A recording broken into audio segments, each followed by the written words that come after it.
Hi everybody, and welcome to vlog number 4.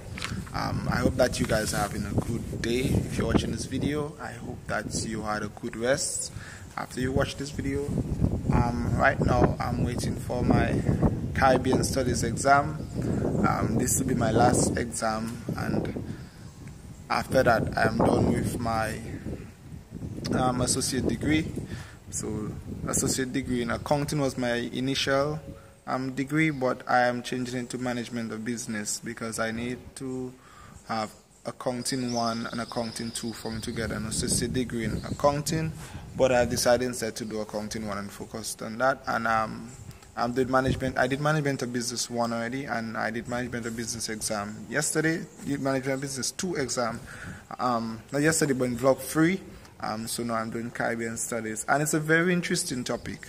I'm not gonna deny it. I sort of dislike it because of the amount of information, but I like it because of the quality of the information, because it allows myself as a Caribbean young man to learn more about the Caribbean, to learn about how it is that the Caribbean came into existence, and decisions we make as a society, why we make these decisions, how things came into making these decisions, our norms, our value, our culture, and all these things, they are influenced by a historic story, so to speak. For example, one of the things that is highly regarded in the Caribbean is fair-skinned persons, who we'll call Shabé or Shabines. I think a Shabé is the fair-skinned men, and Shabines is they are fair-skinned women. And I was reading, and it's all because the value placed on them, meaning the fair-skinned persons, is because of the whole historic of slavery, indentureship, and these sort of things, the colonization of the Caribbean islands, and so on and so forth. So all these way back then influencing even decisions now.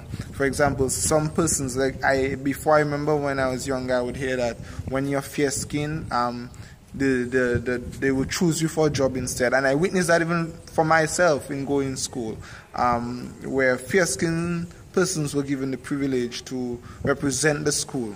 I remember one time I was in primary school, and I don't know if the person will be watching, but I doubt they'll be watching. Either way, I was in primary school, and I was rejected to do something because I was dark.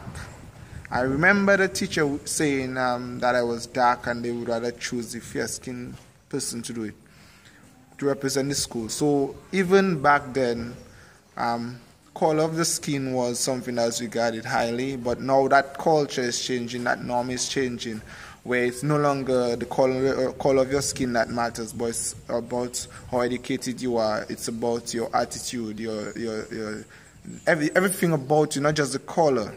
And we are living in a society now where being fair-skinned is a blessing, but it's not the thing anymore. Maybe in the 1990s it was. In the 1980s, 1970s it was. I remember a relative of mine telling me to work in the bank before, between the 1970s, maybe even longer than that, like let's just say from the 1960s to the 1990s, to work in a bank, you had to be fair-skinned. You literally had to have a light complexion to work in the bank. Now that is gone. So you see, all these things are changing, and it's not something that is fixed. It can change because it's determined by a society, it's determined by you and I. If we accept that people with glasses are smart people, then people with glasses will be given privileges. If we accept that people without glasses are smart people, or people without glasses are people who are healthy, then that would be what will happen. It's all based on our way of thinking. Something that might be happening in the Caribbean is not similar to maybe something happening in Thailand, in America, in the Philippines, in Russia. It's all different, and all these norms, all these values, they're influenced by our historical database. Everything we've learned before, everything that have happened before, that's what influencing now. Even in our modern times, or your generation time, before, when phones just came into existence, so you could go on a phone, or you could take a phone and easily go on a plane.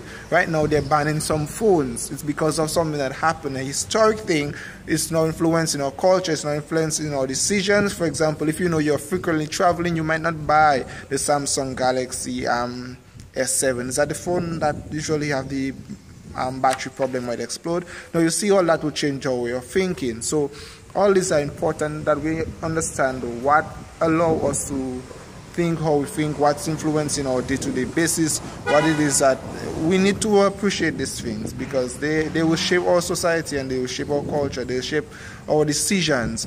And of course there are some rewards and punishments. When I was studying, right, and I mean I studied before, but I'm reading because the exam is in like 2 hours, so I'm just reading. I'm not even studying, I'm just reading, and it's also good to just read, not study before the exam, but just read. It was saying punishment, but it's not really like beating, but it's basically the way in which society react. For example, let's just say, my hand is getting tired. Let's just say, holding this phone. I can do this video right here. Already persons are watching me, and some of them would be thinking either he's not from Dominica or something, or he's doing something. Now if I go in the city and I'm walking with my phone in my hand, everyone is going to watch me strange, and they'll be saying things, and that'll be sort of like the punishment of society, where they would look down upon you, or they'll say something in regard to what you're doing, because it's not the norm, it's not the normal thing. So this is like the punishment, but it's not beating, it's just that a way society will frown upon what you're doing. Now if to say an American come here with, let's say, a real American, a Caucasian American with a selfie stick and a phone, walking into the city, recording his entire journey, everybody will be smiling, because this is our culture, and these things change. And over time, I believe it will change. Eventually, everybody will have phones and everybody will have the selfie stick, and that will no longer influence. That basically, when everybody have it, the whole culture will change. So these things, they are not fixed. Culture, they are not fixed. The norms are not fixed. The values are not fixed. They are all based on how each person thinks in society, and if the majority of society thinks a particular way, well, that norm and that culture will change. It definitely will. So you will hear standards, will have different standards in society, and will be saying that will never happen. You can't say it will never happen. There's a possibility that culture will change, society will change, because society's decision is only based on the majority way of thinking. So I just want to encourage you to know your history about your country at least. I am getting some, not negative feedback, but some persons telling me about my knowledge is limited about the world and so on, because of the video I reacted to, where I reacted to how the world came into existence. And I'm not saying that I'm not willing to learn new things, but I cannot just throw away what I learned as a child to take on what someone else showed me on a video or someone else did on a video, because we all learn different things when we're younger, and that is definitely influencing our decision now as adults. So I would not take it on as a backlash or a negative feedback, but the fact of the matter is that some persons would make their decision of think because of how they were taught when they were small, and you can't just expect people to just throw away what they learn when they're small. Of course, they will slowly get new information and learn if what they will slowly get new information to know if what they learned when they were younger is different from being an adult, and they will get new information, and that will help them to understand new information or new way of thinking. But don't just expect when somebody learns something when they were younger to just throw it away. They don't, because that's what makes them who they are. That's part of their personality, that's part of their ego, that's part of who they are. Okay, so I just want to encourage you to never look down upon people because they have a different mindset as you. Don't think they're ignorant or they're bigot or anything like that. It's just that they have been raised in a particular way, and maybe when they become adults they will look into finding the real truth, and they will slowly transition or change, because all these things, they are changeable. They are not fixed, as I said. Even someone who learns about the world, or who believe in the whole story of evolution of how man came from being from a monkey to a caveman and so on and so forth. Someone might believe in that, and then eventually they might change their mind because of something else they read and because of new information. So these things, these are all informations. These are all information, but I just want to encourage you to try to be realistic about life. I like to think about life as now. I do not reject what happened before in life, but I like to think about life now.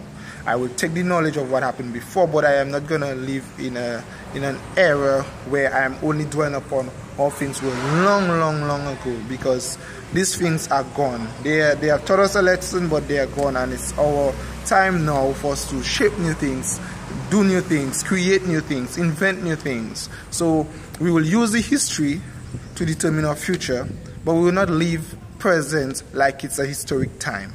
Okay, so these things are changeable. So I want to encourage you, remember that you are loved by someone out there in this world. You are adored by someone, and you are unique to yourself. You are talented, you are skilled, you are blessed. And I want to encourage you to continue to do what you're doing in a positive way, and to look up to people in a positive way. If you are surrounded and influenced by negative persons, please try to get around positive persons, uplifting persons, ambitious persons. So I just want to encourage you. Thank you so very much for subscribing to Junosuede Just Commentary. Thank you for liking our Facebook page. Thank you for following us on Twitter. And to encourage you, of course, give this video a massive thumbs up and share it on your own personal social medias. And of course, if there's something you want me to talk about in the vlogs, don't forget you could always leave a comment below. Thank you very much. Bye guys.